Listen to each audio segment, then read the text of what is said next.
Salut à tous, je te fais une vidéo rapidement donc sur les ventes, on va dire sur les voitures électriques. On va dire que sur les voitures d'une manière globale, c'est assez stable. Donc moi ce qui m'intéresse donc c'est comment ça évolue. Comme je t'avais dit, c'est assez compliqué, assez difficile. Il y a énormément donc de variations. On reviendra donc sur les stratégies notamment au niveau de nos constructeurs donc européens. Ce qui est quand même intéressant, c'est que le modèle Y arrive à se stabiliser malgré que ça soit un véhicule qui est vraiment typé familial et donc qui est proposé finalement au niveau de Tesla, qui ne peut pas répondre à l'ensemble de la clientèle. On a la Mégane qui est dopé par le leasing social et puis les autres aides, etc. Donc qui est intéressant, même s'il faut reconnaître que la Mégane est quand même beaucoup plus attractive que la 308 au niveau du groupe Stellantis. Très étonnant, mais d'un autre côté, que le modèle 3 donc soit troisième au mois de juin, 1800 immatriculations, c'est plutôt pas mal. Ça prouve que c'est un véhicule de grande qualité, malgré qu'il n'ait plus d'aide, puisque la MG4, qui est certes un peu moins chère et qui a donc des aides plutôt de SAIC, d'MG, donc des remises assez conséquentes, on est pratiquement deux fois moins. En tout cas, ça réagit donc moins bien, malgré que pour une compacte, l'AMG soit encore une fois intéressante, même encore une fois plus intéressante peut-être que la Mégane, sauf que les gens qui ont 7000 euros d'aide et puis des reprises ou quoi que ce soit, ça restera toujours intéressant de pouvoir prendre donc le bonus, parce que Renault n'est pas donné aussi même dans les leasings, sauf quand il y a des aides donc assez importantes. Pour le reste, on va dire c'est assez moyen, hein. Donc je te laisserai regarder la vidéo et lire et voilà, j'en ferai juste l'interprétation. L'idée 3, c'est plutôt moyen. Donc malgré qu'elle ait des aides par rapport à un modèle 3, tu imagines comment un modèle 3 aurait pu exploser. Et j'en vois énormément sur la route. Donc c'est que le modèle au final donc, plaît beaucoup, le nouveau style. Il y a des gens qui n'aiment pas, mais c'est un fait. Alors là c'est plus intéressant, c'est le top 20 des voitures donc, électriques vendues en France. Donc c'est pour le coup hier donc Maxime qui m'a envoyé donc l'information. Et on va dire je vais te la traduire. Alors on va parler aussi des batteries et on parlera donc lors de l'actualité donc de la semaine plutôt ça et on reviendra là-dessus. C'est clair que le deuxième semestre, tu vas voir, je pense, va être catastrophique puisque malheureusement au niveau de la politique, peu importe qui va gagner, ça va apporter énormément d'instabilité et énormément de désordre, donc ça va être assez compliqué. Donc on a la 208 qui est première, je dirais que c'est tout à fait cohérent. Si tu regardes les ventes de voitures globales, c'est les petites voitures, hein, c'est la 208, c'est les Clio, c'est tout ce type de véhicules. On retrouve quand même le modèle Y juste après. Et la Mégane reste quand même une très bonne voiture puisque en techno, on est à 38 000, quelqu'un qui aurait 4 000, ça fait 34 000 euros. Maintenant, ça reste quand même beaucoup trop cher, la voiture électrique par rapport à ce que c'est, reste beaucoup trop cher. Là-dedans, tu as pratiquement que des véhicules européens et des véhicules donc type NMC. Et voilà, on reparlera de CATL. Je pense que ça a été peut-être compliqué pour certains groupes de se dire on va arrêter de travailler avec LG ou en fait on va peut-être pas faire nos fabrications parce que on ne sait pas faire. Et la batterie LFP, pour le coup, aujourd'hui est une très belle alternative. En attendant, les batteries solides, peut-être qu'ils seront apportés, mais pour le moment, c'est pas avant 3 ans et on n'est pas sûr du résultat.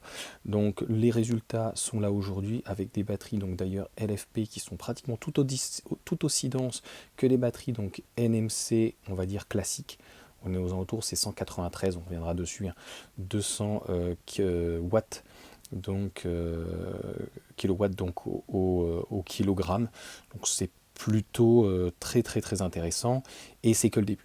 Ce qui est dommage, c'est que ça aurait pu permettre de mettre le pied à l'étrier, notamment à une R5 qui aurait pu se retrouver 20-25 000 avec un chargeur quand même embarqué rapide, un CCS, et avec les aides, d'arriver symboliquement en dessous des 20 000 euros, tu vois, 17, 18 000, 19 000, parce qu'à ça, il faut quand même rajouter éventuellement une peinture, les frais de mise en service, etc., qui ne sont pas donnés, que ce soit chez Renault, chez Peugeot ou autre.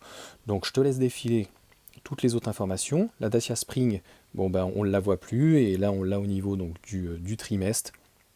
Et puis Opel Mokka, Cupra Born, intéressant quand même Volvo EX30, même si a priori il va augmenter, mais pareil, on en reparlera tout ça dans l'actualité. Là le but c'était vraiment de voir au niveau des chiffres. Tesla Model 3, franchement c'est quand même plutôt pas mal. Donc de se dire que c'est la seule, quand tu regardes dans le top 20, véhicule de cette ampleur, avec le iX1 qui avait vraiment de très très belles offres, qui soit aussi grand, au-delà du modèle Y et donc du iX1, mais qui sont aussi bonusés. Donc en tout cas le modèle 3 non bonusé, c'est pratiquement 8000 ventes en France, fait mieux finalement que la MG4. Donc a priori, preuve de l'engouement en tout cas pour ce véhicule, de l'intérêt, et que finalement Tesla clairement aurait tout intérêt à faire peut-être la modèle 3 en attendant peut-être la compacte. Je pense que elle est vivement en tout cas attendue. Voilà pour cette petite vidéo donc des chiffres de vente du premier semestre, et je ferai une analyse, je pense, plutôt cet été ou quoi. Malheureusement, il ne faut pas s'attendre à ce que ça soit bien meilleur.